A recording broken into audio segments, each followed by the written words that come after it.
নমস্কাৰ বন্ধুসকল, প্ৰজ্ঞান ইউনিভাৰ্চিটিত আপোনালোকক সকলোকে মই স্বাগতম জনাইছোঁ।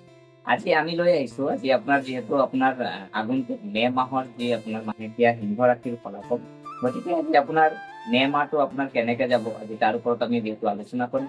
গতিকে পলম নকৰি আহক আমি ভিডিঅ'ৰ মাজলৈ সোমাই যাওঁ। প্ৰিয়সকল, যদি চোৱা হয় আজি আপোনাৰ সিংহ ৰাশি যিসকল জাতক জাতিকা আছে, আজি আমি যদি মে মাহটো যদি আমি চোৱা হয় যে স্থানীয় জাতক জাতিকাৰ বাবে বিশেষভাৱে ইতিবাচক লক্ষণ কঢ়িয়াই আনে আৰু এই মাহৰ আৰম্ভণিৰ পৰা গ্ৰহবোৰ অৱস্থান আপোনাৰ পক্ষত থাকিব, যাৰ বাবে জীৱনৰ বহু ক্ষেত্ৰত উন্নতি দেখা যাব আৰু বিশেষকৈ বুঢ়াতিত্য ৰাজযোগৰ প্ৰভাৱ আৰু গ্ৰহৰ সংযোগে আপোনাৰ আৰ্থিক অৱস্থা, পাৰিবাৰিক জীৱন আৰু প্ৰেমৰ সম্পৰ্কত শুভ প্ৰভাৱ পেলাব পাৰে। যিহেতু আমি গম পালো যে আজি আপোনাৰ কোনবোৰ কেনেকে প্ৰভাৱ পেলাব, তো আজি আপোনাৰ আৰ্থিক অৱস্থাত অলপ বেয়া প্ৰভাৱ পেলাব পাৰে। গতিকে ইয়াৰ পিছত আমি জানো আহক যে আপোনাৰ গোটেই মাহটো কেনেকৈনো যাব। যিহেতু যদি চোৱা হয় যে আজি কৈছে যে আপোনাৰ মাহৰ প্ৰথম দিনৰ পৰাই আপোনাৰ ঘনিষ্ঠ বন্ধু বান্ধৱী আৰু পৰিয়ালৰ পৰা সম্পূৰ্ণ সহায় লাভ কৰিব পাৰিব আৰু তেওঁলোকৰ সহায়ত আপুনি বহুতো বাকী থকা কাম আপোনাৰ সম্পূৰ্ণ কৰিব পাৰিব আৰু আপোনাৰ পুৰণি প্ৰচেষ্টাই এতিয়া ফল দিব আৰু দীৰ্ঘদিনীয়া আপোনাৰ ধৰি যিখিনি আপোনাৰ চেষ্টা কৰি অহা কামবোৰ আছে, আপোনাৰ যিখিনি কাম আপুনি দীৰ্ঘদিন ধৰি চেষ্টা কৰি আছে সেইখিনি সফলতাৰ লক্ষণ দেখা গৈছে।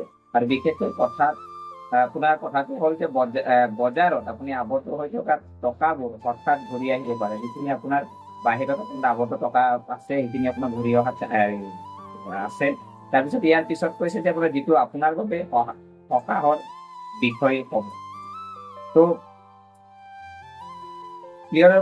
যিহেতু আমি গম পালো যে আজি আপোনাৰ যিখিনি আপোনাৰ বাকী থকা ধন আপোনাৰ বাহিৰত আছে, যিখিনি সোমাই আছে, এনেকুৱা কিছুমান ব্যৱসায়ী জাতক জাতিকা আছে, তেখেতসকলৰ আজি পইচা বহুতখিনি বাহিৰত আজি সোমাই আছে। তেখেতসকলৰ পইচাবোৰ আজি ঘূৰি অহাত আপোনাৰ এই মাহত আপোনাৰ সুবিধা আছে, ফলাফল দেখা গৈছে। ইয়াৰ পিছত যদি আমি চোৱা হয় যে আপোনাৰ অৰ্থনৈতিক দিশটো আপোনাৰ কেনেকে, অৰ্থনৈতিক দিশটো যদি আমি চাওঁ যে সিংহ ৰাশি যিসকল জাতক জাতিকা আছে, অৰ্থনৈতিক দিশটো যদি চোৱা হয়, কৈছে যে আজি আপোনাৰ এই সময়ত আপুনি মাটি বা ঘৰ আৰু সম্পত্তিৰ সৈতে জড়িত বিষয়ত সফলতা লাভ কৰিব পাৰে। যদি আপুনি কোনো বিনিয়োগ কৰিব বিচাৰে বা সম্পত্তি কিনাৰ কথা ভাবিছে, তেন্তে এইটো এটা অনুকূল সময় হয়। কিন্তু মাহৰ মাজভাগত খৰখেদাকৈ কোনো ডাঙৰ সিদ্ধান্ত ল'ব নালাগে আৰু সকলো নথি পত্ৰ ভালদৰে পৰীক্ষা কৰি অভিজ্ঞ ব্যক্তিৰ পৰা পৰামৰ্শ। যিহেতু আমি গম পালো যে আজি আপোনাৰ আৰ্থিক যিটো দিশ আছে, আৰ্থিক দিশটো আপোনাৰ পটককে আপুনি যিকোনো কথা আপুনি পৰামৰ্শ আপুনি কাৰোবাক লৈ পেলাই ডিচিশ্যন ল'ব, নহ'লে আগতে আপুনি নিজে ডিচিশ্যন লৈ আপুনি কামখিনি নকৰিব। ইয়াৰ পিছত আমি যদি চোৱা হয় যে আপোনাৰ কৰ্মক্ষেত্ৰত আজি আপোনাৰ কিছুমান বিৰোধীৰ ওপৰত আপোনাৰ দেখা গৈছে। তো আজি আপোনাৰ কৰ্মক্ষেত্ৰতনো কেনেকে চলিব আপোনাৰ আগন্তুক মাহটোত আমি জানো আহকচোন।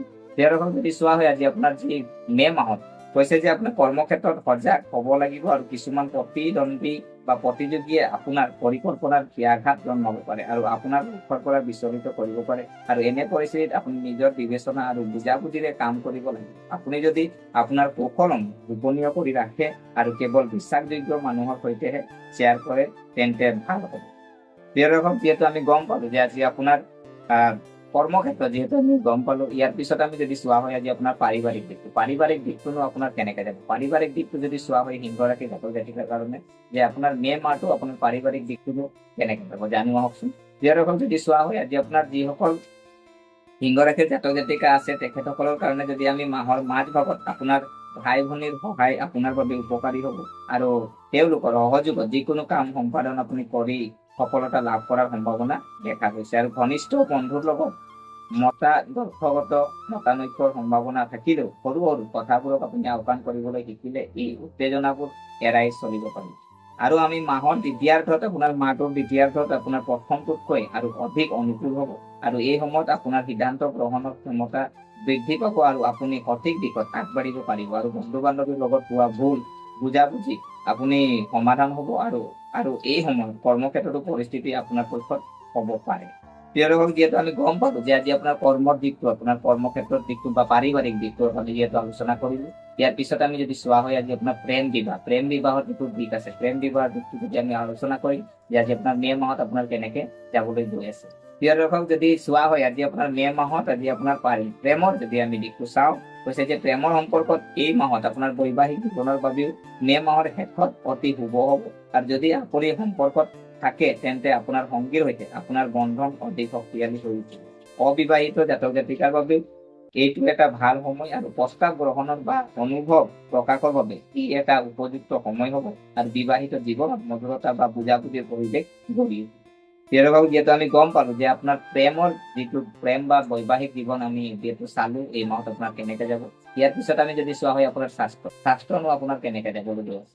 তো স্বাস্থ্যৰ যদি বিষয়ে আমি যদি চোৱা হয় যে স্বাস্থ্য আপোনাৰ কেনেকে যাব, স্বাস্থ্য হৈছে স্বাস্থ্যৰ দৃষ্টিকোণৰ পৰা এই মাহটো আপোনাৰ স্বাভাৱিক হ'ব আৰু কোনো ধৰণৰ ক্লান্তি বা মানসিক চাপৰ পৰা হাত সাৰিবলৈ দৈনন্দিন জীৱনত ধ্যান আৰু লঘু ব্যায়াম অন্তৰ্ভুক্ত কৰক।